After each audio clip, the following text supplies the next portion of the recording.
Fala pessoal, tudo bem com vocês? Sejam bem-vindos a mais uma videoaula aqui no canal Alessandro Moraes Gospel Tech 316.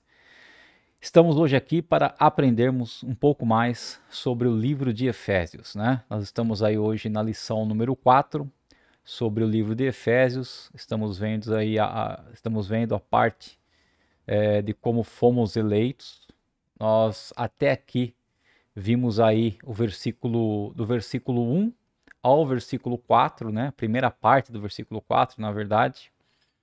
E enfim, nós estamos aí compreendendo o que é essa escolha de Deus sobre nossas vidas, o que é a eleição, para que nós fomos eleitos, por que nós fomos eleitos. Então, tudo isso nós estamos aí aprendendo nesse início de estudo sobre o livro de Efésios, né? Eu digo início porque nós estamos hoje na lição 4 e serão aproximadamente aí 25 lições do livro de Efésios. Então tem muitas coisas ainda para nós aprendermos e vermos juntos, ok, pessoal? Como sempre, eu quero fazer uma revisão aqui daquilo que nós estudamos a aula passada, né? Mas antes de começar essa revisão, eu gostaria de orar juntamente com vocês, né? Orar com vocês aí para a gente poder ter uma aula abençoada, para que Deus possa realmente dar sabedoria às nossas mentes, né? Dar discernimento. Nós vamos aprender hoje o que é sabedoria, o que é discernimento. E, enfim, tudo aquilo que nós aprendemos que possa vir realmente do Senhor e que possa ficar gravado em nossas vidas para que nós possamos praticar no nosso dia a dia. Bom, pessoal, então se você ainda não se inscreveu no canal, o Gospel Tech 316, se inscreva, ative o sininho aí para poder receber as notificações. Sempre que eu lançar um vídeo novo, você será notificado. Eu lanço vídeos dessas aulas todas as segunda-feiras, às 18 horas, horário aqui de Corumbá, horário local de Corumbá. E nós estamos aí, esse já é o terceiro curso que eu estou ministrando aqui no YouTube, nessa plataforma. Tem outros dois cursos já que você pode encontrar aí na playlist do canal, que é o curso Alicerces Firmes, da Criação até Cristo, e o segundo curso é o curso de Escatologia Bíblica, onde nós aprendemos aí o que vai acontecer aí, quais são os acontecimentos dos últimos tempos, dos últimos dias, né? Então, esse curso de Efésios é o terceiro curso e você pode acompanhar aí as aulas passadas, se você está chegando agora. Todas as aulas ficam gravadas, você pode encontrar aí na playlist, ok?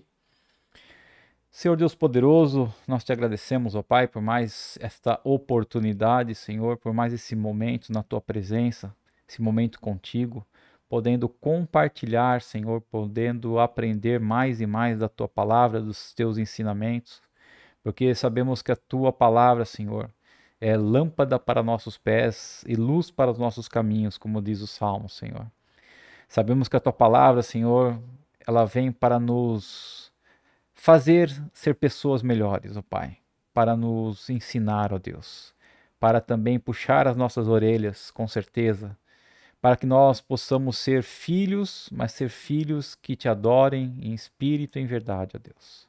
Que o Senhor continue ministrando a tua palavra na minha vida, na vida de todos esses estudantes, todas essas pessoas que estão assistindo às aulas.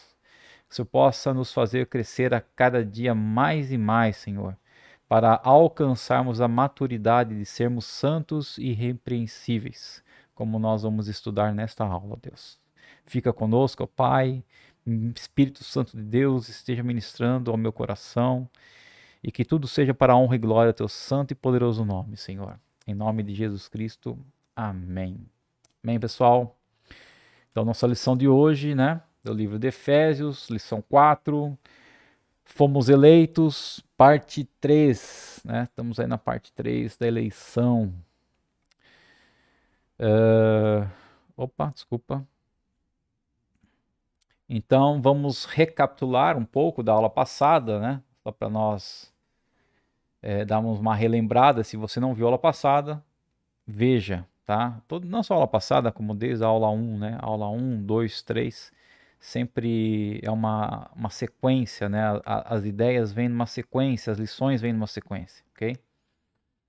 Então, aula passada, nós vimos que Deus nos abençoou com todas as bênçãos espirituais em Cristo Jesus. Nós vimos que Deus escolheu para sermos santos e irrepreensíveis, né? Nós vimos que Deus nos predestinou para Ele, nos adotou como filhos, nos concedeu a graça, nos redimiu os nossos pecados, nos revelou o mistério da sua vontade, nos convergiu em Cristo e nos fez herança e presenteou com o selo do Espírito Santo.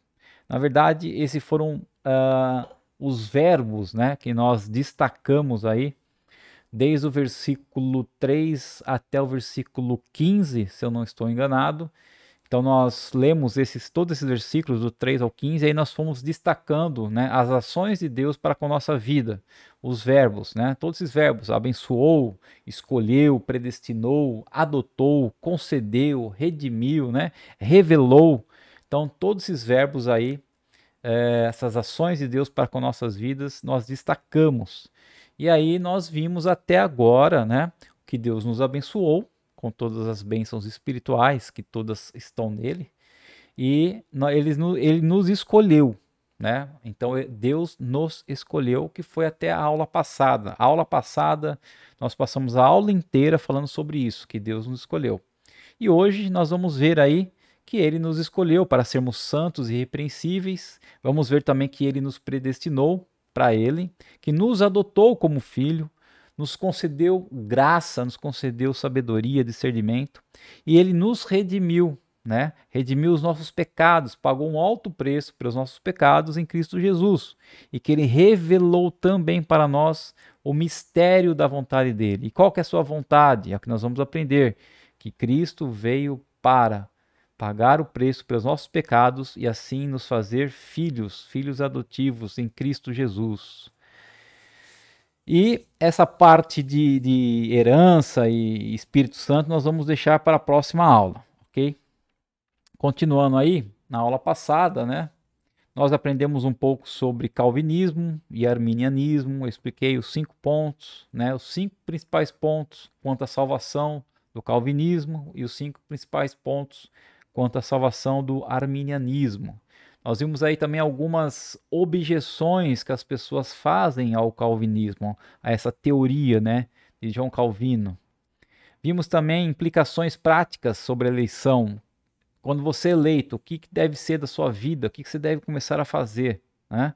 E vimos também o significado da eleição e predestinação para nós, aqueles que creem em Cristo. Então, todas essas coisas aqui nós vimos aí na nossa aula passada. Se você perdeu, acesse aí na playlist e veja, tá?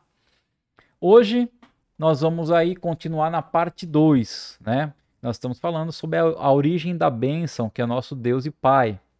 E essa parte 2 vai do versículos 3 ao 6. Então, aula passada, nós paramos aí na primeira parte do versículo 4, que é Deus nos escolheu.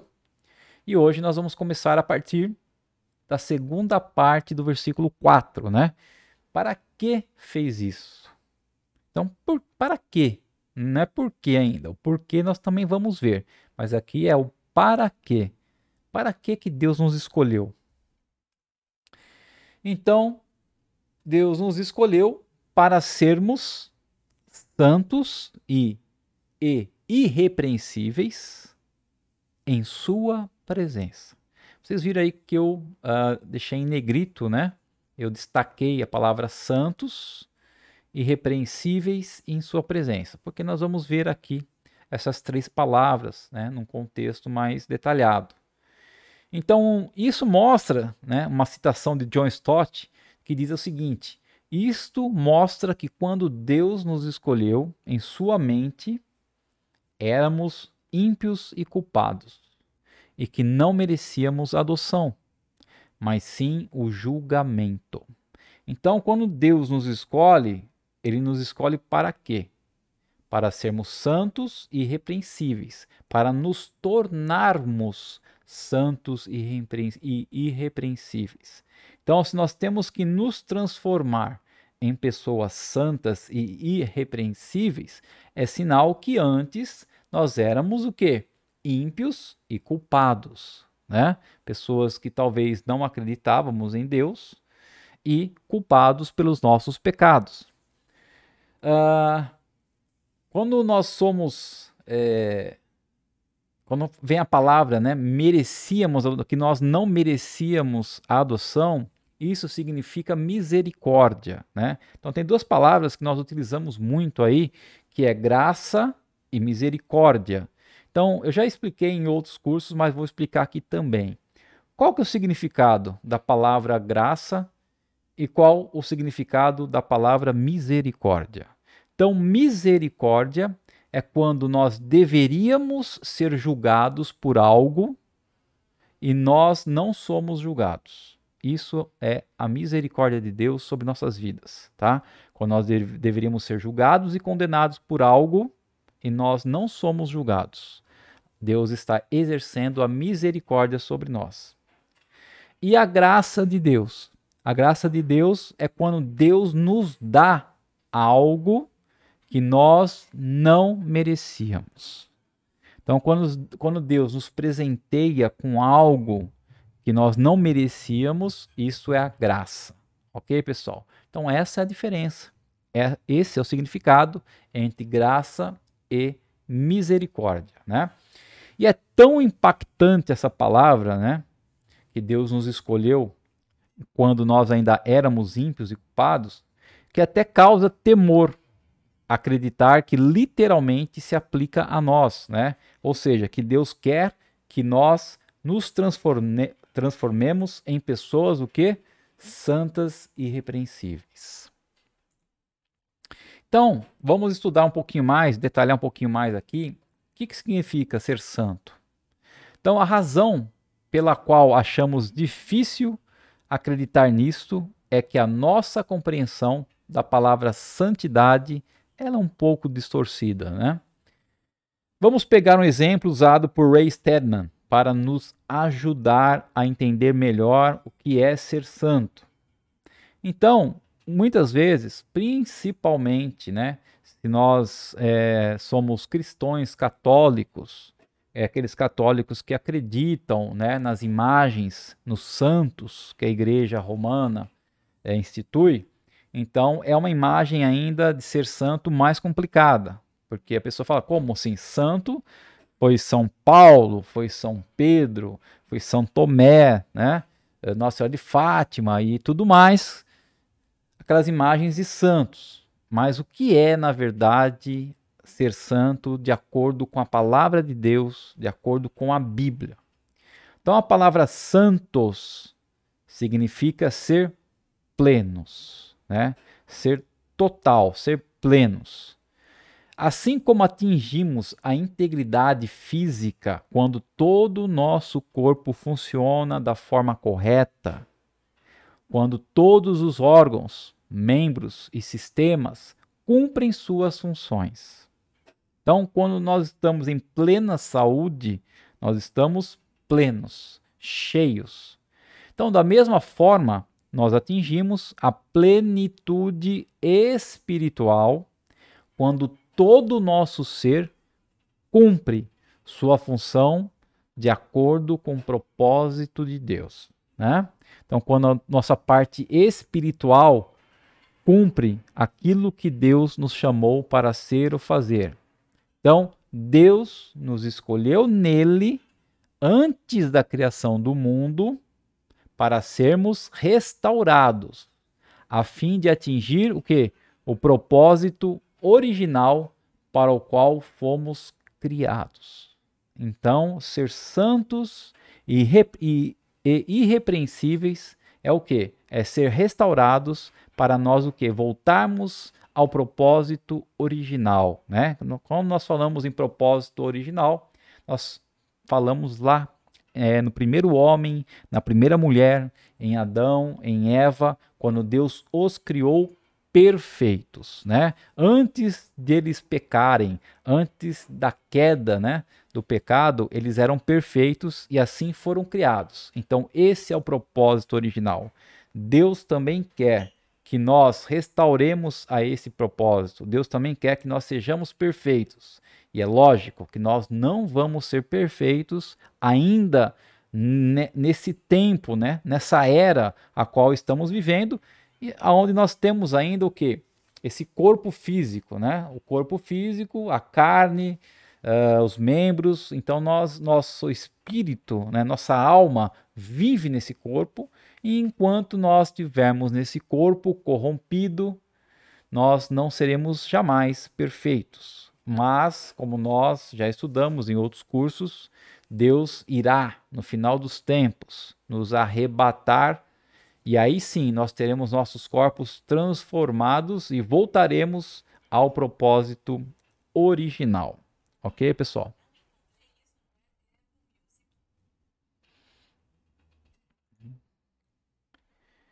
Bom, então nós vimos o que é ser santo, né? Ser santo é você alcançar aí uma maturidade espiritual. E o que é ser irrepreensível, né? Então, irrepreensível não significa que devemos ser pessoas sem pecado, porque o próprio livro de Romanos, Paulo, quando escreveu Romanos, no capítulo 3, versículos 23, diz assim: todos pecaram, todos nós pecamos, e estamos o quê? Destituídos da glória de Deus. Então, todos somos pecadores e estamos destituídos da glória de Deus. Irrepreensível aqui significa o que então? Fidedigno, né? Ter dignidade. Então, alguém que é digno o quê? Na fé, digno na vida, digno naquilo que compreendeu e creu acerca do evangelho. Dignidade significa o quê? É uma qualidade moral, né, que infunde em respeito.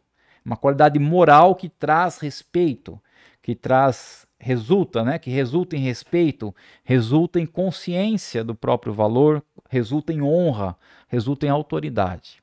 Então, ser irrepreensível é ser digno de ser reconhecido como uma pessoa moral, de respeito, consciente, que tem honra, que tem autoridade, né? Então Deus nos chamou, nos elegeu, nos escolheu para sermos o quê? Santos e irrepreensíveis, né? Para alcançarmos uma maturidade espiritual e para sermos dignos disso aí. E aonde que ele nos escolheu para sermos santos e irrepreensíveis? Aonde? Somente na igreja? Somente no meio dos líderes religiosos, né? Somente no meio dos irmãos em Cristo? Não. Então, o que Deus deseja para nós?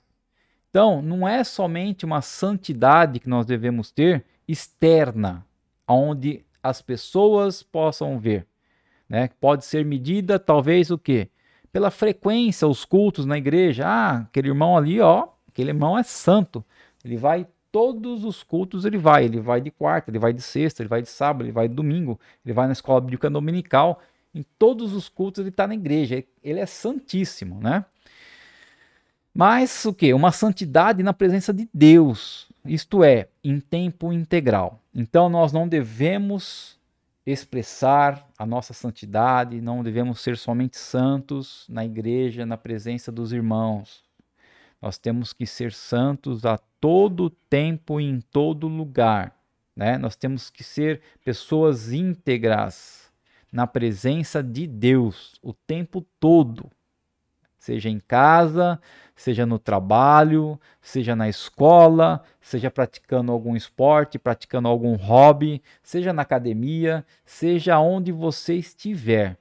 Você tem que ser santo e irrepreensível, né? E não somente nos lugares aonde aqueles irmãos em Cristo estão para ver a sua santidade externa. Você tem que ser santo externamente e santo internamente, tá, pessoal? Só observando que eu não estou aqui de forma nenhuma criticando, né, os irmãos aí que vão em todos os cultos na igreja, de forma alguma, né? Cada um tem o seu papel, cada um tem sua responsabilidade, cada um tem o seu ministério e eles sabem os dias que tem que ir na igreja. Só dê um exemplo que não adianta ir na igreja sempre e fora da igreja, né? Quando sai da igreja, quando tira o pé da igreja, dentro da igreja é uma outra pessoa.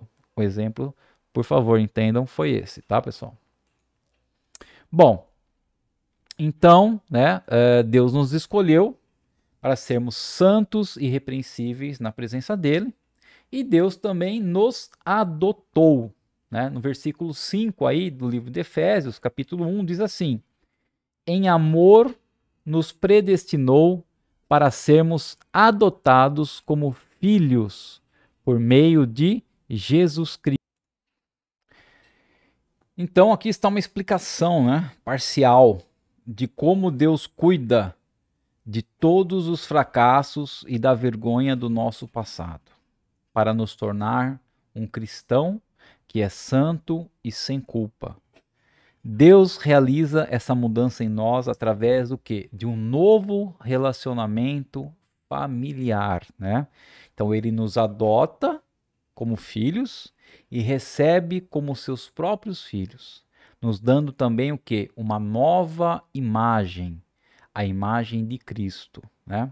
Então Romanos 8, capítulo 8, versículo 29 diz assim: pois aqueles que Deus de antemão conheceu, ele também predestinou para serem conformes à imagem do seu filho, a fim de que ele seja o quê? O primogênito entre muitos irmãos, né? Então, Jesus é o primogênito e ele tem que ser o primogênito entre muitos irmãos e nós somos, né, os irmãos de Cristo. Então, nós somos irmãos de Cristo, nós temos que ser o quê? Parecidos com ele.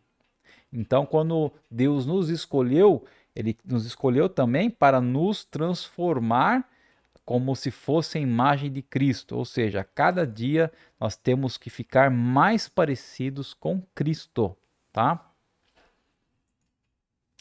Então, um exemplo, né? Uma criança está no orfanato e chega um milionário e adota aquela criança como filho. Ela recebe o sobrenome daquela pessoa, daquele milionário, ela passa a viver na abundância da sua riqueza, né? Ela começa a desfrutar do lar, começa a desfrutar das escolas, começa a desfrutar daquela comida, começa a desfrutar de tudo que o pai ali que adotou ela tem, né? E não mais passa por aquele sofrimento da vida de órfão, né? E, inclusive, ela pode dizer o que agora para aquele homem que adotou ela? Oi, papai, né? Então esse papai, você diz papai para quem? Para quem tem intimidade, né? Então você pode dizer papai para o seu pai. Você tem intimidade com ele. Não é qualquer um que você vai chegar na rua e vai chamar de papai, certo? Então você tem que ter uma intimidade para chamar a pessoa de papai. E assim nós, cristãos, somos, né? O salmista diz o seguinte, lá em Salmos 40, versículo 2: ele me tirou, Deus me tirou de um poço de destruição, de um atoleiro de lama, e pôs os meus pés sobre uma rocha, né, que é Cristo, e firmou-me num local seguro. Então, Cristo é o nosso porto seguro. Cristo é a rocha. Cristo é o local onde eu posso firmar os meus pés e ter a certeza que ali eu posso continuar firme, ok? Então, através disso, nós podemos sim clamar a Deus como Abba Pai, né? A palavra Abba no aramaico, no original do Antigo Testamento, significa pai no diminutivo, ou seja, paizinho, né? Então, Abba Pai, paizinho querido, papai querido. Então, quando você ouvir alguém dizer Abba Pai, é porque essa pessoa tem que ter intimidade com Deus. Amém, pessoal? Então, nós não vamos chegar numa pessoa que nós não conhecemos, né, e dizer paizinho querido. Então, se nós temos intimidade com Deus, nós podemos sim dizer Abba Pai, né? Então, quando nós dizemos para o Senhor Abba Pai, estamos chegando diante de Deus dizendo papai querido, paizinho, né? E clamar a Ele, que com certeza Ele vai ouvir as nossas orações, ouvir os nossos pedidos, nossos clamores. E embora nós somos humanos e sujeitos à tentação, né, da raça adâmica. O que é raça adâmica? Nós que somos descendentes de Adão. Então, como Adão pecou, todos os descendentes dele nasceram pecadores, né? Então, por sermos descendentes de Adão, somos a raça adâmica. Estamos sim sujeitos à tentação.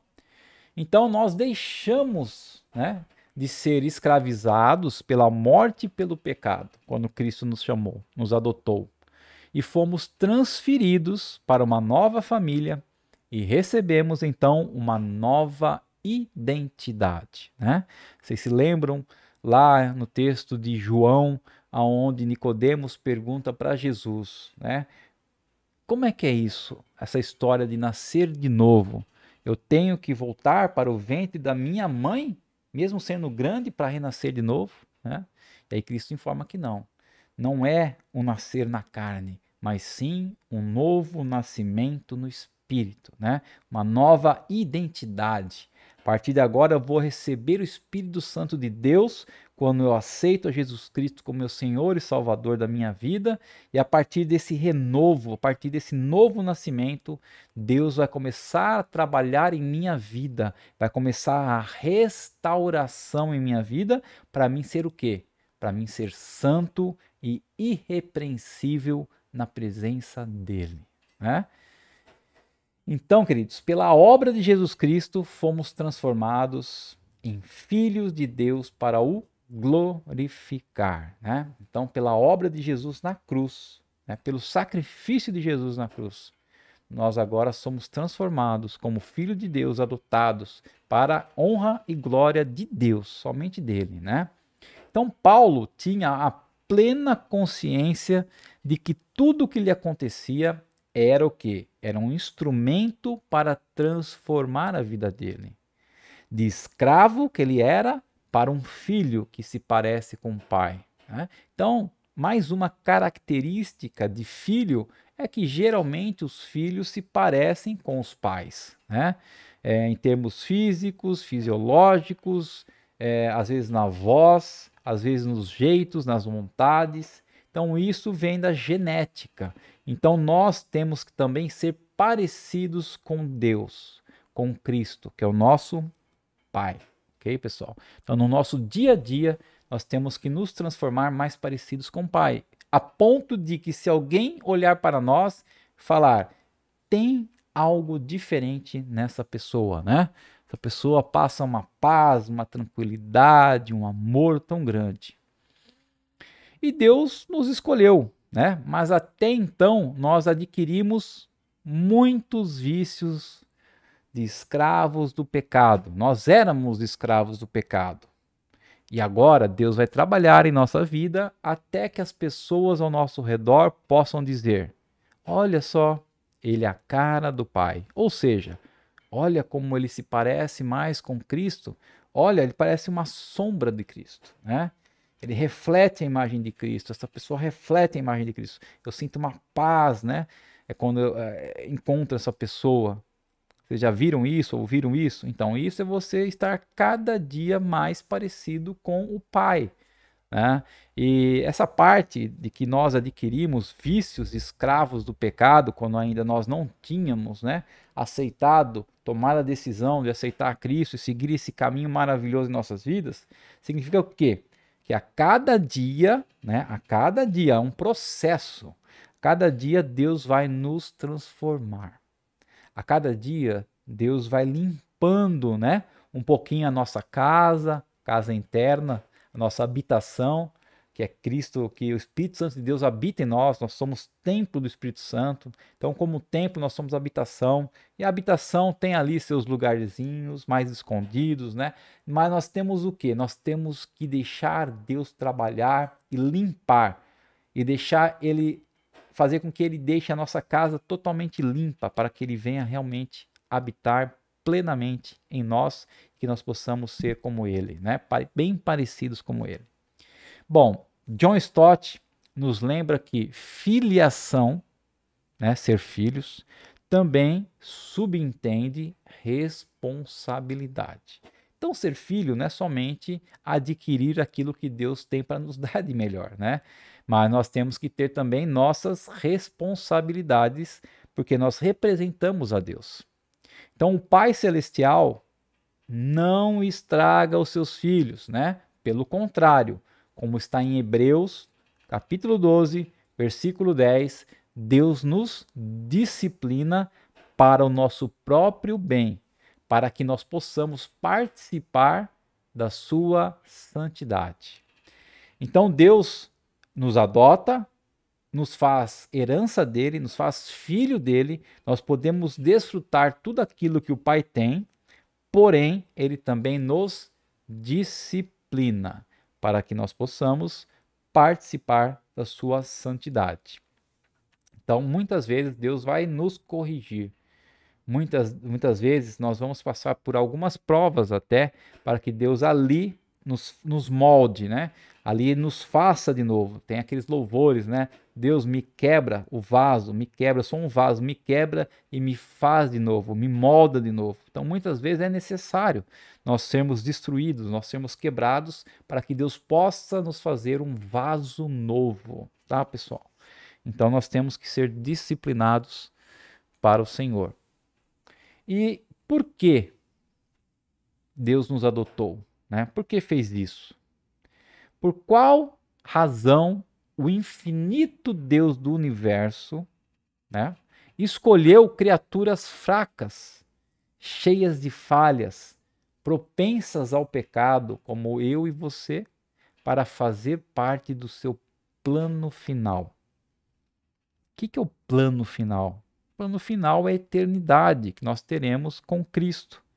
A eternidade que nós teremos na Nova Jerusalém, né?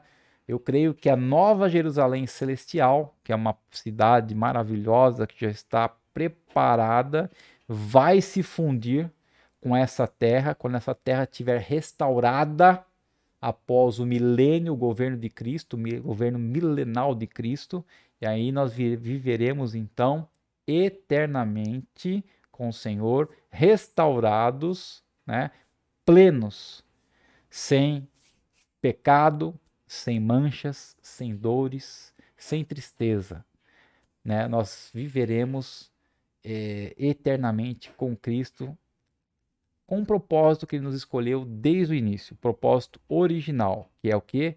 Louvor e honra da glória dele, né? Mas por que Ele escolheu nós, criaturas fracas, falhas, pecadoras, para esse propósito final? O versículo 5, segunda parte de Efésios 6, diz assim: conforme o bom propósito da sua vontade, a vontade de Deus, para o louvor da sua gloriosa graça, a qual nos deu gratuitamente no amado, em Cristo Jesus. Então, ele nos escolheu por quê? Pela vontade dele, né? Ele não nos escolheu porque eu tenho alguma qualidade, ele viu em mim alguma qualidade muito boa, falou, não, vou escolher o Alessandro porque ele é uma pessoa boa. Vou escolher o Alessandro porque ele é uma pessoa que vai aceitar a Jesus Cristo, ele vai orar, ele vai gostar de estudar a Bíblia, ele vai ensinar, né, sobre a palavra de Deus para outras pessoas. Foi por isso que eu escolhi ele. De jeito nenhum, queridos. Deus não nos escolhe por aquilo que nós somos. Deus nos escolheu porque Ele quis. Porque nós éramos pecadores, éramos falhos, cheios de problemas, mas mesmo assim, Ele nos escolheu para a honra e glória do Teu santo e poderoso nome. Então isso deixa claro que nós não temos qualquer motivo para nos sentir importantes, né? Então nós estamos aprendendo o quê? Nós estamos aprendendo que Deus nos escolheu. Primeira coisa é isso. Nós vimos aí a aula passada que não somos nós que escolhemos aceitar a Deus, não somos nós que escolhemos aceitar a Jesus Cristo, né? É que Deus nos escolheu. Então, você não pode se orgulhar disso. Olha, Deus me escolheu. Não. Ele não tinha nenhum motivo para te escolher. Simplesmente ele te escolheu, né? Então, nós devemos o quê? Nos humilhar diante dessa verdade. Então, se eu sei que Deus me escolheu, eu não devo ser orgulhoso. Ao contrário, eu tenho que me humilhar. Senhor, eu não merecia ser escolhido, mas o Senhor, pela tua santa vontade, me escolheu. Estou aqui, Pai. O que tu queres que eu faça, Senhor? Então, a escolha de Deus não se baseia no nosso mérito, mas sim no caráter de Deus e nos atributos de Deus. Então, tudo foi determinado e feito por Deus. E Ele se agrada em nos salvar para cumprir o seu propósito. E o resultado final da sua escolha é o louvor. Então, todo o universo responde com alegria, louvando Deus em toda a criação. Né? O propósito final é o louvor. Então, quando Jesus... Opa, desculpa, pessoal. Aqui foi o final, né? Por que que fez isso? Por que que Deus nos escolheu e nos santificou e nos tornou irrepreensível na sua presença? Porque nos adotou como filho, é a parte final do ponto 2, certo? Agora nós vamos entrar já no ponto 3, a partir do versículo aí 7, né? Nós vamos entrar no ponto 3, que é a esfera da bênção é Jesus Cristo. Então vamos ver agora que a esfera da bênção é Jesus Cristo. Quando Jesus entra em nossa vida, a luz dele dissipa toda a escuridão do nosso pecado. Né? João 8,11 diz o seguinte: eu também não a condeno. Agora vá e abandone sua vida de pecado. Né? Isso que Jesus disse a quem? Disse àquela mulher que foi pega em adultério. Então a mulher foi pega em adultério, os homens levaram aquela mulher para o local público e Jesus estava lá. E aí eles queriam o quê? Apedrejar aquela mulher. E aí ficaram esperando o que Jesus iria dizer, né? E aí, Jesus? Ela foi pega em adultério. Adultério é contra a lei dos judeus. Diz a lei que se uma mulher for pega em adultério, ela tem que ser apedrejada, tem que ser morta. E aí, Jesus, o que você diz para nós? Né? Os homens queriam ali desafiar Jesus Cristo. E aí Jesus é Deus. Falou, olha, aquele que não tiver nenhum pecado, né? Aquele que não tiver nunca errado, tem nenhum pecado, que atire a primeira pedra. E o que aconteceu? Aqueles homens começaram a meditar, começaram a ver que eles também eram pecadores e ninguém apedrejou aquela mulher. E como ninguém apedrejou aquela mulher, Jesus falou o quê? Eu também não vou te condenar. E Jesus não tinha nenhum pecado. Mas ele falou assim, eu também não a condeno. Agora vá, mas tem uma condição. Abandone a sua vida de pecado. Ou seja, não peques mais, não adulteres mais. Então, como, né, esse homem, Jesus, pode perdoar os pecados dos outros? Ele tem esse poder? Jesus, será que tem mesmo o poder de perdoar o pecado de todo mundo? Por que razão ele pode colocar nossa culpa, né, a culpa dos nossos pecados, de lado, esquecer dos nossos pecados e mandar nós seguirmos com nossas vidas em frente? Ou seja, se nós confiamos em Cristo como nosso Senhor e Salvador, nós escolhemos Ele, a palavra de Deus fala que a partir daquele momento, os nossos pecados foram esquecidos, foram jogados no mar do esquecimento. A partir daquele momento que nós escolhemos a Jesus Cristo como Senhor e Salvador das nossas vidas, nós somos feitos santos. Ok, pessoal? Então, Ele é capaz de fazer isso. Jesus é capaz de perdoar todos os nossos erros, todas as nossas falhas que nós cometemos no passado, se esquecer disso e falar, olha, a partir daqui para frente, você vai seguir em frente, você vai mudar de vida e eu não quero mais que você peque. Né? Então, por que Jesus tem esse poder? Porque Jesus nos redimiu. Versículo 7, parte A, diz assim: nele temos a redenção por meio do seu sangue, o perdão dos pecados. Então, o que é redenção? Perdão dos pecados. E nós temos o perdão dos pecados através de quê? Do sangue de Cristo. Paulo usa a redenção para descrever a obra de Jesus para cumprir o bom propósito da vontade de Deus Pai. Redenção, né? O original grego, a palavra é apolutrosis. Significa livramento mediante o pagamento de um preço. O que é redenção? Livramento mediante o pagamento de um preço. E era aplicada naquela época especialmente no resgate de escravos, né? Como assim? É o ato de comprar um escravo e tirá-lo do mercado. Tipo, tem vários escravos ali sendo vendidos. Eu vou lá, eu compro com o meu dinheiro aquele escravo, então ele não está sendo mais, não estará mais à venda porque eu comprei ele e eu liberto ele, eu solto ele, né? Então ele não está mais à venda. A partir desse momento eu comprei, eu redimi. Então redenção é isso, tá?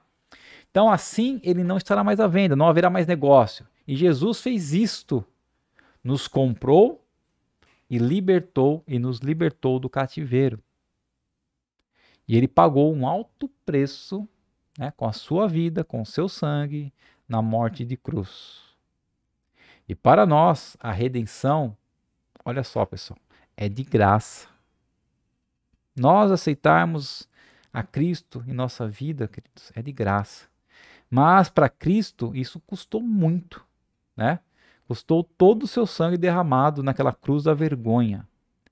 E colocou toda a nossa culpa de lado, e esta foi a obra de Cristo, a obra do Filho. Então, porque Jesus era o Filho do Deus Altíssimo, porque Jesus passou por todos esses sacrifícios, porque ele redimiu os nossos pecados, ele tem essa autoridade, esse poder, né? E os versículos, o final do 7 e 8 diz assim: de acordo com as riquezas da graça de Deus, a qual ele derramou sobre nós, com toda a sabedoria e entendimento. Então, só para completar o versículo 7 e 8 junto, diz assim, né? Nele temos a redenção por meio do seu sangue, o perdão dos pecados, de acordo com as riquezas da graça de Deus, a qual ele derramou sobre nós, com toda sabedoria e entendimento, né? Então a graça de Deus inunda as nossas almas com sabedoria e com discernimento. Então, segundo uma citação de William Hendricks, sabedoria é a capacidade de aplicar o conhecimento para melhor proveito. Então, se você tem um conhecimento, você tem um estudo, se você consegue pegar todo esse seu entendimento, esse seu estudo e aplicar para fazer uma coisa muito boa, isso é sabedoria. E discernimento é o resultado de colocar a nossa mente, na revelação redentora de Cristo, que é o mistério da sua vontade. Então, discernimento é você o quê? Você ter consciência daquilo que Deus ensina, daquilo que Deus fala, de quais são os propósitos. Então, quando você vê alguém fazendo alguma coisa, quando você vê alguma atitude, alguma ação, você consegue ligar aquela ação, consegue ligar aquilo que está acontecendo com algum ensinamento de Deus, né? Então, você está discernindo o que está acontecendo ali. Então, é o resultado de colocar nossa mente sempre aonde? Na revelação de Cristo, na palavra de Deus. Então, Deus nos inunda, Deus nos enche do quê? De sabedoria e de discernimento, tá? Isso é muito importante para nossas vidas. Bom, então nós vimos aqui, né, que Jesus nos redimiu e nos enche, Deus com isso nos enche de sabedoria e entendimento. E Deus também fez com que todas as coisas se convergem nele, Nele quem? Em Cristo. Então todas as coisas se convergem em Cristo, né? Os versículos 9 e 10 aí do capítulo 1 de Efésios que nós estamos estudando, tá, pessoal? Então, versículo 9 diz assim: E nos revelou o mistério da sua vontade, de acordo com o seu bom propósito que ele estabeleceu em Cristo. O que é esse mistério da sua vontade, né? A palavra mistério, nos dias de hoje, quando a gente fala mistério, quando a gente ouve, né, alguém fala em mistério, tem o quê? Uma conotação de algo enigmático, né? Algo que eu tenho que descobrir, é um mistério, tem que ser descoberto isso, né? Como é muitas vezes apresentado nos filmes do que? De suspense. Porém, no Novo Testamento, na Bíblia, a palavra mistério simplesmente se refere ao quê? A um segredo ou uma doutrina, né? Um ensinamento ou uma verdade que antes não tinha sido ensinada. Algo que estava escondido até aquele momento, mas que agora é revelado. É como algo atrás de uma cortina que agora a cortina aberta nos é revelado, né? Então, o mistério da vontade de Deus é o quê? É nós conhecermos que a nossa salvação é através de Jesus Cristo. A gente pode ver isso, né? Depois você lê aí com mais calma. 1 Coríntios, versículo 2, 7, Efésios 3, 3 e 4, Romanos 11, 25 e Romanos 16, 25. O que Paulo nos diz aqui é que foi da vontade do Pai, de Deus, que o mais sublime segredo fosse desvendado abertamente. Qual era esse segredo? O plano de Deus para a salvação através de Jesus Cristo, que encarnou e viveu entre nós. Porque veja bem, queridos, antes de vir Jesus como homem e viver entre nós, todas as pessoas, né, do Antigo Testamento que eram de descendência israelense, né, os judeus, eles acreditavam que Deus mandaria o Salvador. Eles acreditavam na salvação, mas não sabia que a salvação seria através de Jesus Cristo. Mas quando então Deus mandou Cristo, e Cristo veio e Cristo começou a nos ensinar mais abertamente, e também depois usou os seus apóstolos para poder escrever o restante da Bíblia, né, o restante dos livros do Novo Testamento, ele revelou, né, ele abriu as cortinas e revelou para nós esse maior mistério, que a salvação vem de Cristo. Daquele homem que encarnou lá e viveu com eles e foi crucificado, foi morto, foi julgado. A salvação é em Cristo. Essa foi a maior revelação de todas. Versículo 10 diz assim: isto é, de fazer convergir em Cristo todas as coisas, celestiais ou terrenas, na dispensação da plenitude dos tempos. Então, só voltando ao versículo 9 aqui. Ops. Vamos ler junto o 9 e o 10, tá? E nos revelou o mistério da sua vontade, de acordo com seu bom propósito que ele estabeleceu em Cristo. Isto é, de fazer convergir em Cristo todas as coisas, tanto as celestiais como as terrenas, quando? Na dispensação da plenitude dos tempos. Então, Cristo, ele já é o cabeça da igreja. Cristo é a cabeça da igreja. Mas um dia, todas as coisas, tanto as celestiais como as terrenas, né, todo o universo que Cristo criou e que sustenta, um dia reconhecerão o quê? A sua autoridade. Então, no tempo presente que nós vivemos, ainda há uma discórdia no universo, né? Porque existem muitas pessoas que creem em Cristo, outras não creem em Cristo. Então ainda há discórdia, há desconcordância dessas coisas. Mas, quando chegar a plenitude dos tempos, tudo isso acabará. E aquela unidade pela qual ansiamos virá com o domínio de Jesus Cristo. Ou seja, nós cremos que os que confiam em Cristo como seu Senhor e Salvador serão arrebatados, ou aqueles que já morreram crendo em Cristo também serão arrebatados. Então, Deus vai fazer de nós um novo exército celestial. E depois que haver todo o período de tribulação, serão aqueles 7 anos de tribulação, então virá a guerra do Armagedon, aonde Cristo, com seus anjos, e provavelmente nós, os que formos arrebatados, viremos contra Satanás, contra o anticristo, contra o falso profeta, e todos serão condenados. E aí sobrará quem?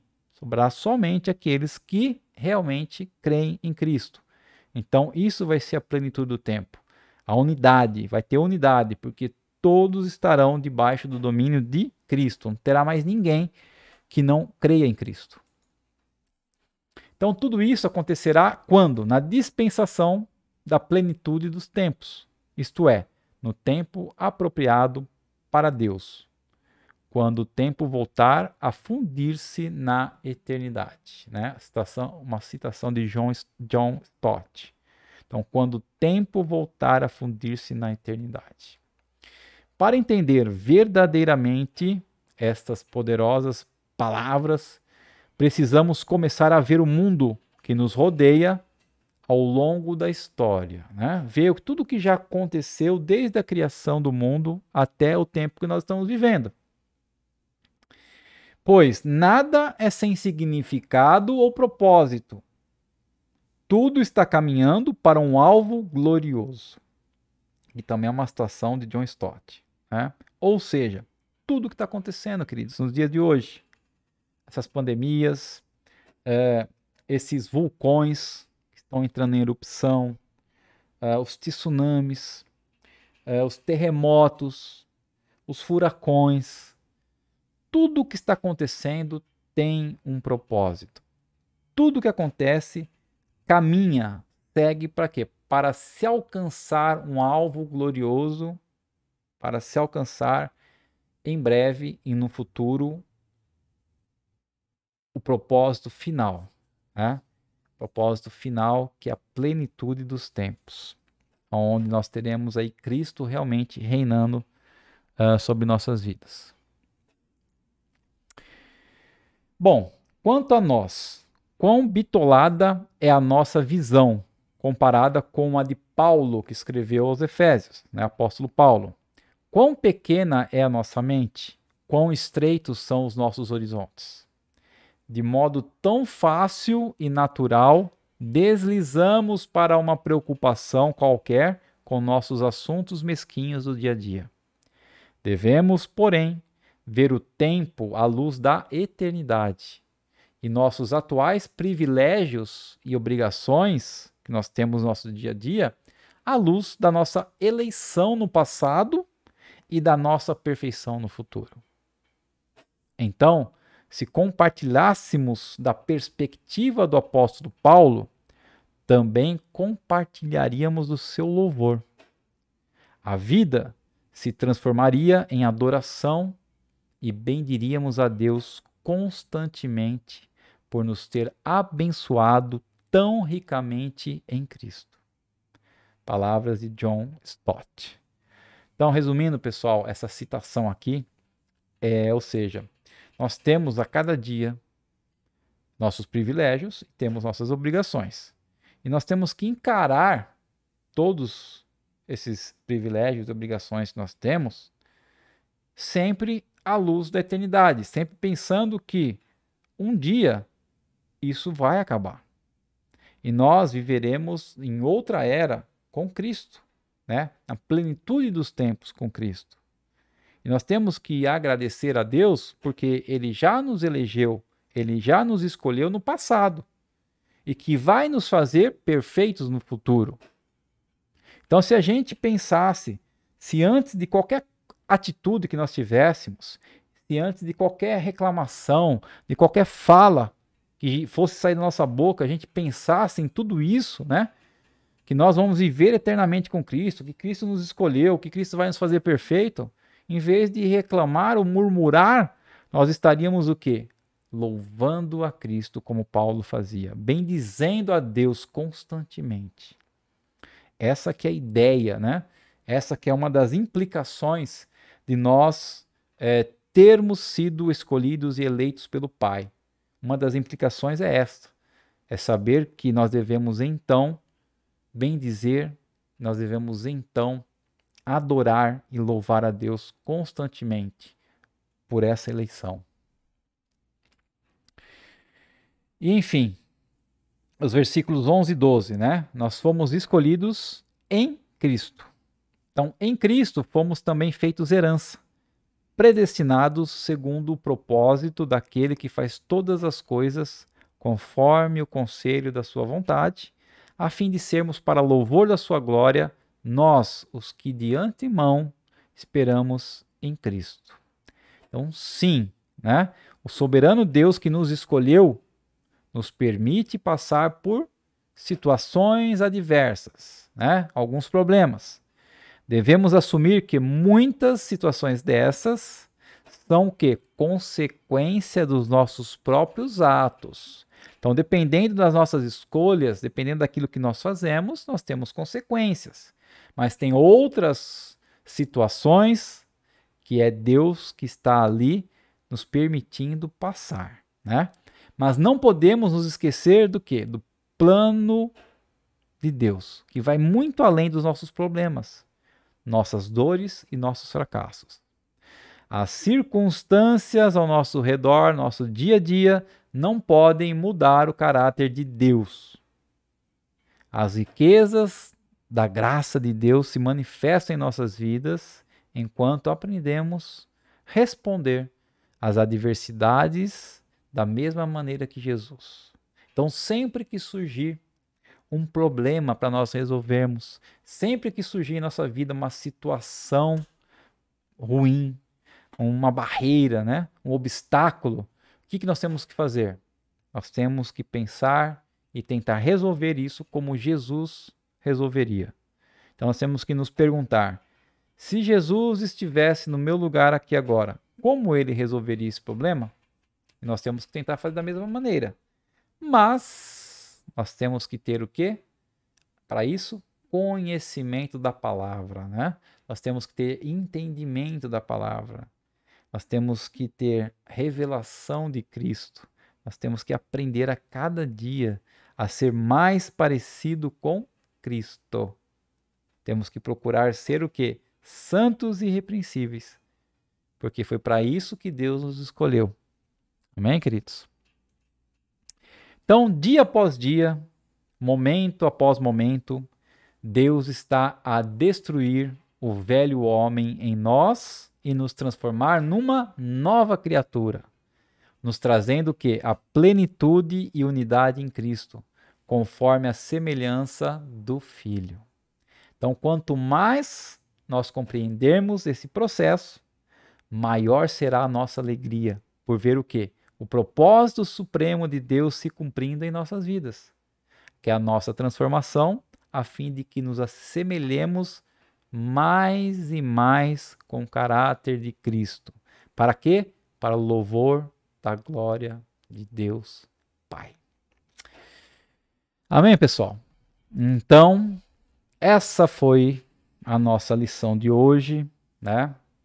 Nós vimos aí hoje do versículo 4 até o versículo 12 do capítulo 1 de Efésios, né?